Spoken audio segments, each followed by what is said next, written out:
30 నిమిషాలలో నొప్పి లేకుండా వేడికోస్ స్వయం చికిత్స ఆవేశ హాస్పిటల్ హైదరాబాద్. నమస్తే రమగారు. నమస్తే జయ.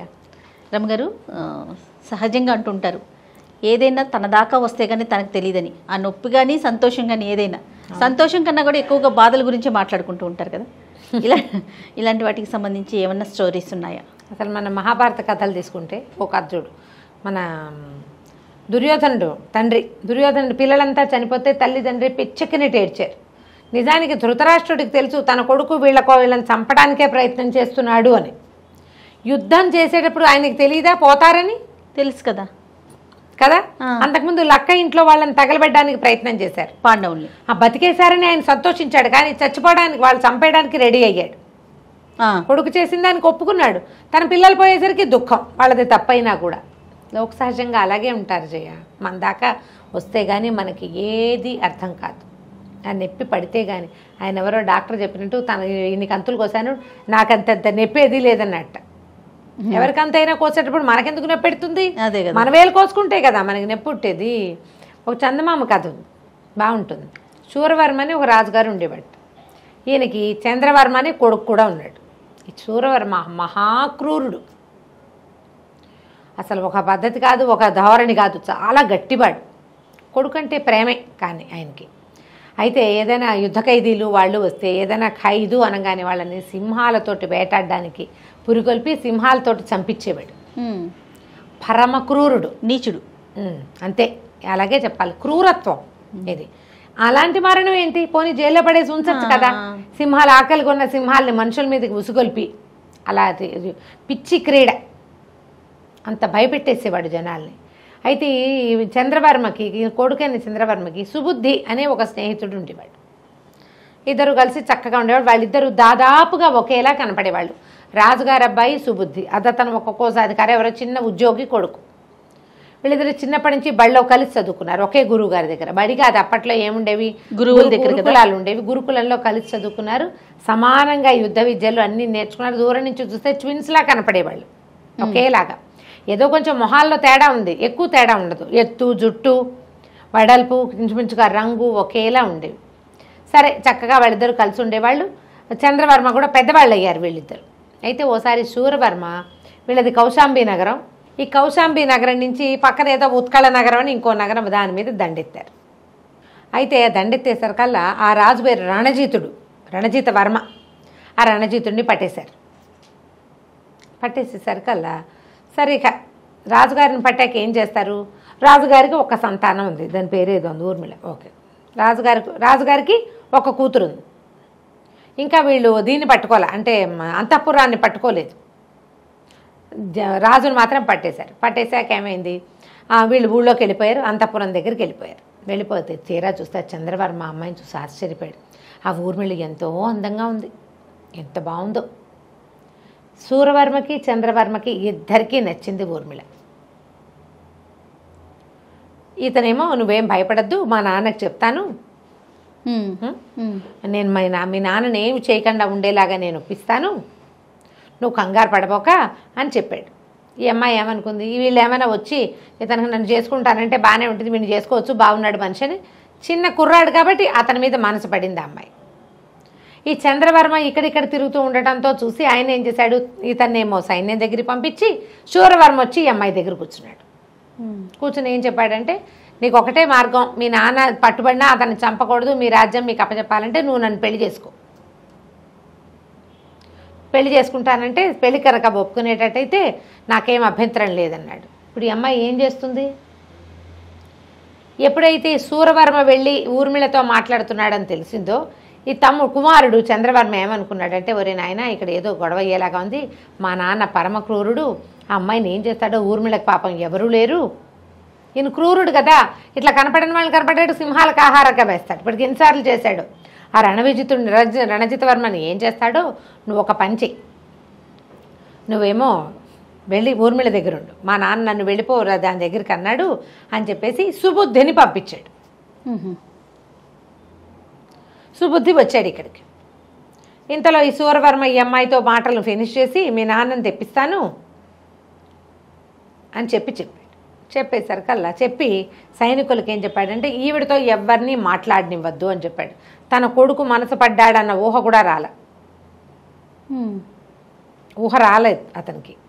తన మాటే ఒప్పిస్తున్నాడు కొడుకు అనుకున్నాడు. మా నాన్న చెప్పినట్టు చేయమని చెప్తున్నాడు అనుకున్నాడు. కానీ పిల్లాడు కొడుకు ఏమైనా ఈ పిల్ల మీద మనసు ఇదైందేమో అని అనుకోలే. ఎవరిని మాట్లాడనివ్వద్దని చెప్పాడు. చెప్పేసరికి సుబుద్ధి వచ్చాడు. సుబుద్ధి వచ్చి ఏం చెప్పాడు, చంద్రవర్మ నిన్ను ధైర్యంగా ఉండమన్నాడు, మరి అతను నిన్ను వివాహం చేసుకునే ఉద్దేశంలో ఉన్నాడు, మరి అనేసరికల్లా ఈ అమ్మాయి బికమహం వేసి తను నన్ను పెళ్లి చేసుకుంటానన్నాడు నాయన అని చెప్పేసరికల్లా ఇంకేం చేయాలి, అయితే నువ్వు నాతో పాటు వచ్చేసి నేను నిన్ను చంద్రవర్మ దగ్గరికి తీసుకెళ్ళిపోతా, మీ ఇద్దరు పెళ్లి చేసేసుకుంటే ఈయనేం చేయలేడు ఇంకా అనేసరికల్లా ఏమైంది, ఈ సందడికి ఈ అమ్మాయి దగ్గరికి వచ్చి మాట్లాడుతున్నది ఎవరో చూసేసరికల్లా ఆయన ఒళ్ళు మండిపోయింది. ఆ అమ్మాయిని తనే తీసుకెళ్ళిపోయే ప్రయత్నం చేస్తూ బయలుదేరారు. చంద్రవర్మ కోసం అనే చెప్పేందుకు అవకాశం దొరకల. సుబుద్ధిని అరెస్ట్ చేశారు, అతన్ని జైల్లో బారేశారు. ఈ అమ్మాయిని బాగాయించి తీసుకుపోతున్నాడని, దాన్ని లేవ తీసుకెళ్తున్నాడన్న అభియోగం మీద ఇతన్ని అరెస్ట్ చేశారు. ఆ రణజిత వర్మని తీసుకొచ్చారు నగరంలోకి. తీసుకొచ్చేసరికల్లా సరే ఏం చేశారు, ఈ సుబుద్ధి అరెస్ట్ అయిపోయాడు. ఇంతలో ఏమైంది, చంద్రవర్మ చూశాడు నాన్న దగ్గర నుంచి ఏం కబురు రావట్లేదు, సుబుద్ధి రాలేదు. అతను నగరంలోకి వచ్చేసరికి సుబుద్ధి అరెస్ట్ అయ్యాడని తెలిసింది. ఏం జరిగిందో అర్థం కాల ఇతనికి. సరే ఎక్కడున్నాడు అంటే సుబుద్ధిని లోపల పెట్టారు. అనగానే తను వెళ్ళాడు అక్కడికి. నేను సూరవర్మ కొడుకునే, నన్ను సుబుద్ధికి చూడనివ్వండి అనంటే, లేదండి సుబుద్ధిని సింహాలకు ఆహారంగా వేయబోతున్నారు రేపొద్దున, మిమ్మల్ని చూడనివ్వరంటే, కాదు ఒక్కసారి మాట్లాడతానని లోపలికి వెళ్ళాడు. ఆ సుబుద్ధి గోడకు అనుకుని కూర్చుని ఉన్నాడు. నేను ఎవరితోటి మాట్లాడను అని. నేను చంద్రవర్మనయ్యా, నా మాట విని అంటే ఏం జరిగిందో చెప్పలేదు అతను ఎవరికి. ఇక్కడ ఏమవుతుందో అర్థం కాదు కదా. అక్కడి నుంచి ఏమన్నాడు, అయ్యో నా వల్లే నీకు ఈ కష్టం వచ్చింది, ఒక పని చెయ్యి, నీ బట్టలు నాకివి, నా బట్టలు నువ్వు వేసుకో, నేను జైల్లో కూర్చుంటా, నువ్వు వెళ్ళిపో, నా వల్లే అనవసరంగా ఇప్పుడు నేను నిన్ను పంపించకపోతే మా నాన్న పెళ్లి చేసుకునేవాడో వదిలేసేవాడో అమ్మాయిని చంపేసేవాడు, ఏదో చచ్చేవాడు, వృధాగా అందరూ బాగానే ఉండి నువ్వెందుకు, నీ మరణం ఎందుకు, నువ్వు మరణించడానికి వీల్లేదు అని చాలా గట్టిగా బతిమలాడి ఒట్లు సత్యాలు పెట్టి బట్టలు మార్చేసుకున్నారు. చంద్రవర్మ ఏమో జైల్లో కూర్చున్నాడు, సుబుద్ధేమో లేచి బయటకు వెళ్ళిపోయాడు. వీళ్ళిద్దరూ ఒకేలా కనపడతారు కదా, దుబ్బు జుట్టు అది తలకాయ ముంచు కూర్చుంటే వాడే కూర్చున్నాడు అనుకుంటారు. ఇతను బయటకు వెళ్ళిపోయాడు. ఇచ్చారా చాలా దూరం, ఆ ఊరు ఆను పాను తెలియదు. చంద్రవర్మ ఇక్కడికి గుర్రం మీద వచ్చాడు. అదంతా వెతుక్కుని సుబుద్ధి వెళ్ళాలి కదా. తెల్లవారి 6:30-7 గంటలకల్లా సింహాలని ఎరీనాలో వదిలిపెట్టారు. ఈ చంద్రవర్మని ప్రవేశపెట్టారు. ఎక్కడో ఉంది, అక్కడి నుంచి సుబుద్ధి అదంతా వెతుక్కుని ఎక్కడ ఈ సింహాలు ఇవి ఉన్నాయో అతను వెతుక్కుని వచ్చేసరికి ఆల్రెడీ చంద్రవర్మ మీదకి సింహాన్ని ఉసుకొల్పేశారు. అదేదో చాలా బద్ధకంగా కూర్చునుంది. సింహాలను ఉసుకొల్పండి అంటాడు. ఈయన ఏం చేశాడు, రణజిత వర్మని ఒప్పించేశాడు, ఊర్మిళని ఒప్పించేశాడు పెళ్లికి. ఆయనకి ఏంటంటే రణజిత్ వర్మకి ఏముంది, తన రాజ్యం తనకు అప్పచెప్పాలి, తన కూతురు అవమానపడకుండా వివాహమే కదా అంతే. సూరవర్మ పెళ్లి చేసుకుంటే ఏముంది, రాజులు ఇన్ని పెళ్లిళ్ళు చేసుకుంటారు, చిన్న భార్య అవుతుంది మన పిల్ల అంతే. ఈ రాజ్యానికి నేనే ఇదిగా ఉంటా, రాజుగా సామంతుణ్ణి అవుతాను, మరణము అవమానము ఈ రెండూ తప్పుతాయి. అందుకని ఆయన పెళ్లి ఒప్పుకున్నాడు. తండ్రి ప్రాణాల కోసం ఊర్మిళ ఒప్పేసుకుంది. అమ్మాయికి ఇక వేరే దారి లేదు. సరే సింహాలను వదిలిపెట్టారు. ఈ పైన చుట్టూతా జనం అంతా చేరి చూస్తున్నారు. ఈ రాజుగారు సూరవర్మ, ఆ రణజిత్ వర్మ, ఈ అమ్మాయి ఈ ఊర్మిళ కూడా ఉన్నారు పైన. సింహాన్ని వదిలిపెట్టారు, ఇతను ప్రవేశపెట్టారు.